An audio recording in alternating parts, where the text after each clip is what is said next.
గౌరవనీయులు సహచర మంత్రివర్గ సభ్యులు శ్రీ కొల్లు రవీంద్ర గారు,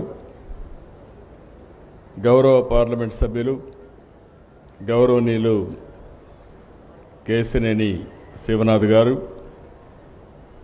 ప్రభుత్వ విప్ అయినటువంటి యార్లగడ్డ వెంకట్రావు గారు, గద్దె రామ్మోహన్ రావు గారు, వసంత వెంకటకృష్ణప్రసాద్ గారు, చీఫ్ కమిషనర్ స్టేట్ జిఎస్టి బాబు గారు, కలెక్టర్ గారు,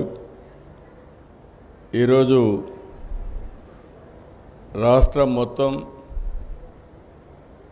జిఎస్టి సెలబ్రేషన్లు చేసుకుంటూ 30 రోజులుగా ఈ కార్యక్రమం చేశాం. దసరాతో ప్రారంభించాం, రేపు దీపావళితో ముగింపు చేస్తున్నాం. ఇలాంటి సభకు వచ్చినటువంటి సోదరీమణులందరికీ నమస్కారాలు, అందరికీ దీపావళి శుభాకాంక్షలు.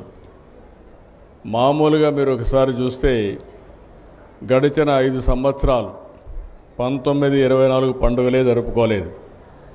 ఆ పరిస్థితిలో ఉన్నాం మనందరం. కానీ ఈరోజు సాధారణంగా 2 పండుగలు వస్తాయి మనకు. ఒకటి దసరా వస్తుంది, అది అవుతానే దీపావళి వస్తుంది. కానీ ఈరోజు మీరు చూస్తే ఈ సమయంలో, ఈ పవిత్రమైన సమయంలో సూపర్ జిఎస్టి పండుగ నేను ఇప్పుడే చూశాను. ఎక్కడైతే బెసంత్ రోడ్డుకి వెళ్ళాను, చిరు వ్యాపారస్తులతో మాట్లాడాను, అక్కడ వినియోగదారులతో మాట్లాడాను. వాళ్ళ ఆనందం చూస్తే చాలా సంతోషం కలిగింది. ఒకప్పుడు 4 వస్తువులు కొంటే ఈరోజు అదనంగా ఒక వస్తువు కొంటున్నాం, అది ఈ జిఎస్టీ వల్ల లాభం వచ్చిందని ప్రతి ఒక్కరు చెప్పినప్పుడు నాకు ఎక్కడా లేని ఆనందం కలిగిందని చెప్పి కూడా నేను మీకు తెలియజేస్తున్నా. ఈరోజు రాష్ట్రం మొత్తం చూస్తే పెద్ద ఎత్తున, మొన్నే దసరా, ఎప్పుడూ ఇటీవల కాలం నేను ఎప్పుడూ చూడలేదు. ఇక్కడే ఉన్నారు వైబ్రెంట్ విజయవాడ సొసైటీ, చాలా బ్రహ్మాండంగా చేశారు. మొన్న నేను చూసిన తర్వాత నాకు అనిపించింది, శభాష్ విజయవాడ, ఏమైనా చేసే శక్తి సామర్థ్యాలు ఈ విజయవాడకు ఉన్నాయని చెప్పి కూడా నేను మీకు తెలియజేస్తున్నా. ఒక కార్యక్రమం కాదు, చాలా బాగా జరిగాయి. సాంస్కృతిక కార్యక్రమాలు జరిగాయి. ఆ 11 రోజులు ఒకప్పుడు దసరా అంటే గుర్తొచ్చేది కలకత్తా, మైసూరు గుర్తొచ్చేది. ఈసారి దసరా అంటే గుర్తొచ్చేది మన విజయవాడ అని చెప్పి కూడా మరొక్కసారి మీ అందరికీ విజ్ఞప్తి చేస్తున్నాం. ఈరోజు మనందరం కూడా గుర్తుపెట్టుకోవాలి, మన పెద్దలు పండుగలకి ఒక శాస్త్రీయత ఉంది. ఈరోజు దీపావళి జరుపుకుంటున్నాం. ఈ దీపావళి ఒక్కసారి చూస్తే దీంట్లో ఒక మెసేజ్ ఉంది. నరకాసురుడు ఆ రోజు ఒక రాక్షసుడు సమాజాన్ని అతలాకుతలం చేసే పరిస్థితి వస్తే, కడాన మనందరం చూస్తే సాక్షాత్తు కృష్ణ భగవానుడే సత్యభావంతో వచ్చి ఆ రోజు నరకాసురుడిని వధించి ప్రజల జీవితాలకు వెలుగు చూపించాడు. అందుకే ఈరోజు మనం అందరం దీపావళి పండుగ చేసుకుంటున్నాం. ఇది చూసిన తర్వాత మనం గుర్తుపెట్టుకోవాల్సింది, ఇంత మునుపు కూడా చరిత్రలో కూడా చాలామంది రాక్షసులుంటే ఆ రాక్షసుల్ని ఎవరూ ఓడించలేకపోతే, లేకుంటే వాళ్ళని తుదముట్టించలేకపోతే కడాన భగవంతుడే వచ్చి వాళ్ళని శిక్షించి సమాజాన్ని కాపాడారు. అలాంటి రాక్షసుడే మనం చూస్తే 1924లో ఈ రాష్ట్రాన్ని పట్టి పీడిస్తూ ఉంటే ప్రజలే ముందుకొచ్చి మేము నిమిత్త మాత్రులం, నేను కానీ, మా మిత్రులు పవన్ కళ్యాణ్ గారు కానీ, బీజేపీ కానీ, 3 పార్టీలు కూటమి పెట్టుకొని మేము మీ ముందుకొస్తే ప్రజలు మీరు స్పందించారు.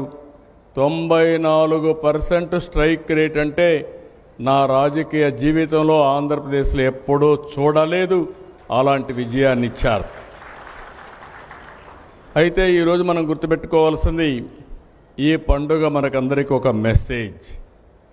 ఆ మెసేజ్ ఏంటంటే ఎప్పుడు కూడా ఈ యొక్క చెడు ఉంటే ఆ చెడుని ఖండించడానికి చరిత్రలో కూడా అనేక సంఘటనలు జరిగినప్పుడు మళ్ళా అలాంటి సంఘటనలు పునరావృతం కాకుండా ఉండాలంటే ప్రతి నిమిషం మీలో కూడా గుర్తుపెట్టుకోవాల్సిన అవసరం ఉంది.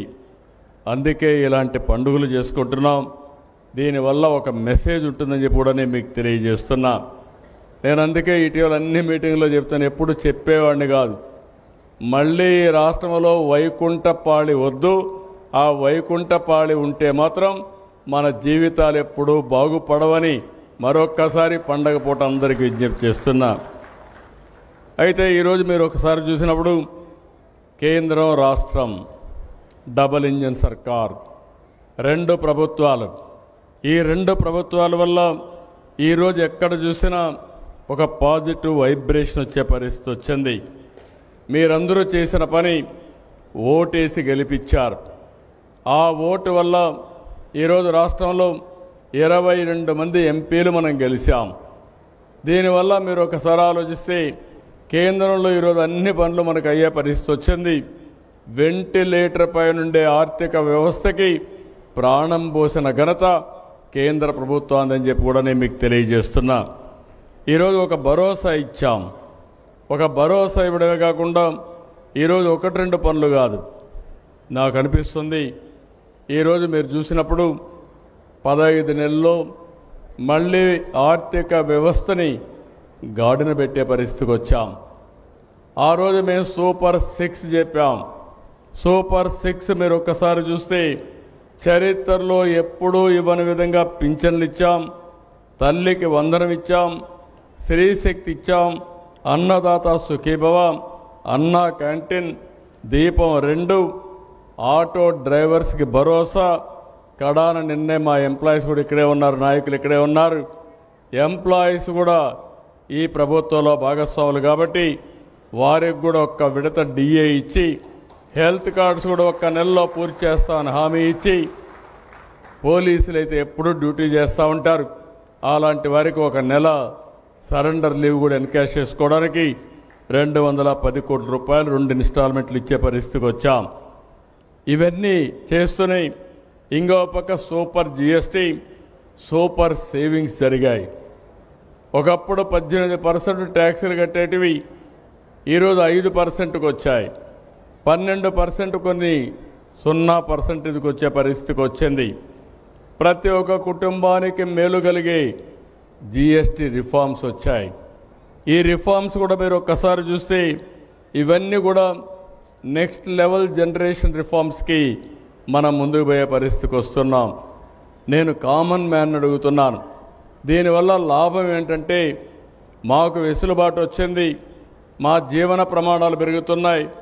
ఇంకో పక్క వ్యాపారస్తులందరూ మా వ్యాపారం బాగా జరుగుతూ ఉంది.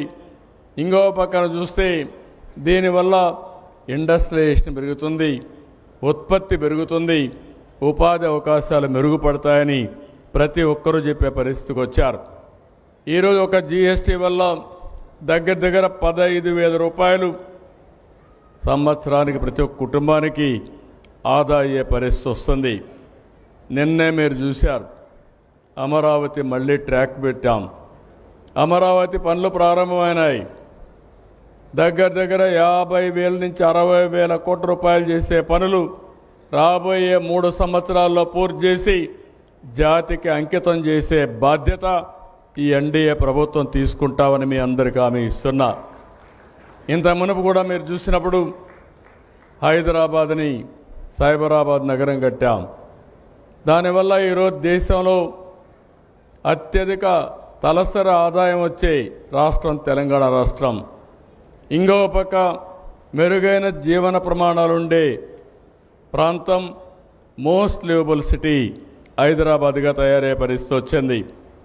ఆ రోజు నేను చేసిన పని హైటెక్ సిటీ తీసుకొచ్చి ఐటీని ప్రోత్సహించాం.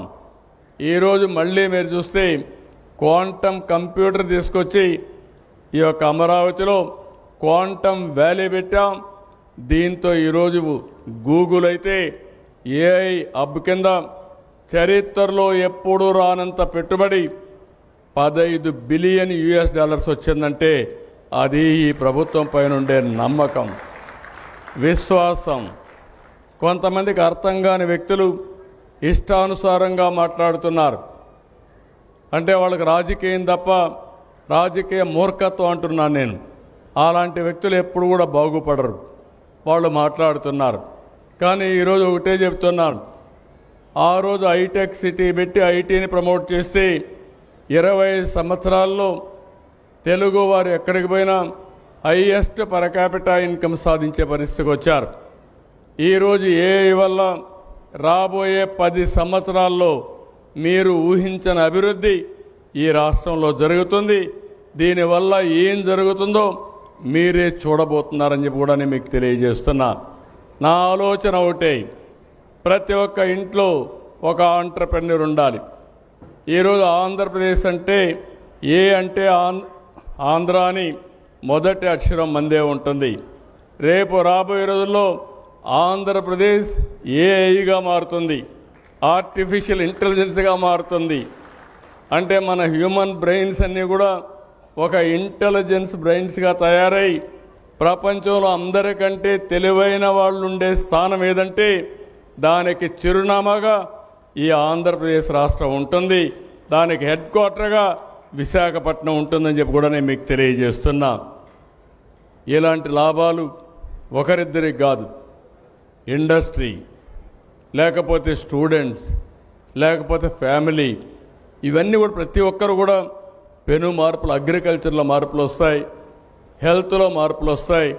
ఇంకో పక్క ఒక సెక్టర్ని కాదు, ఆల్ రౌండ్ అన్ని సెక్టర్లో పెను మార్పులు వస్తాయని చెప్పి కూడా నేను మీకు తెలియజేస్తున్నాను.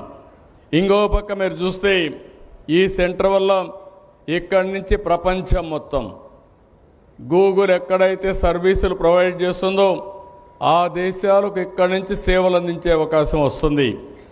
ఇక్కడ ఉండే యువత ఏఐ నేర్చుకుని వీళ్లే కాకుండా ఈ ఏఐ ఉపయోగించుకోవాలనుకునే ప్రతి ఒక్కరూ, ఈ డేటా సెంటర్ ఉపయోగించుకోవాలనుకునే ప్రతి ఒక్కరూ ఇక్కడ సంస్థలు పెట్టే పరిస్థితికి వస్తారు. అలాంటి పెను మార్పులకి నాంది పలుకుతుంది. ఇక్కడి నుంచి సబ్సీ ఏదైతే కేబుల్ ఉందో ఇది సింగపూర్ వరకు తీసుకుపోయి ప్రపంచం మొత్తం అనుసంధానం చేస్తారని చెప్పి కూడా నేను మీకు తెలియజేస్తున్నా. పోలవరం కూడా ఘాటిన పెట్టాం. మీ అందరూ గుర్తుపెట్టుకోవాల్సిన అవసరం ఉంది. 2027 జూన్కు కానీ డిసెంబర్కి కానీ పోలవరాన్ని పూర్తి చేసి జాతికి అంకితం చేసే బాధ్యత కూడా ఈ ప్రభుత్వం తీసుకుంటాం.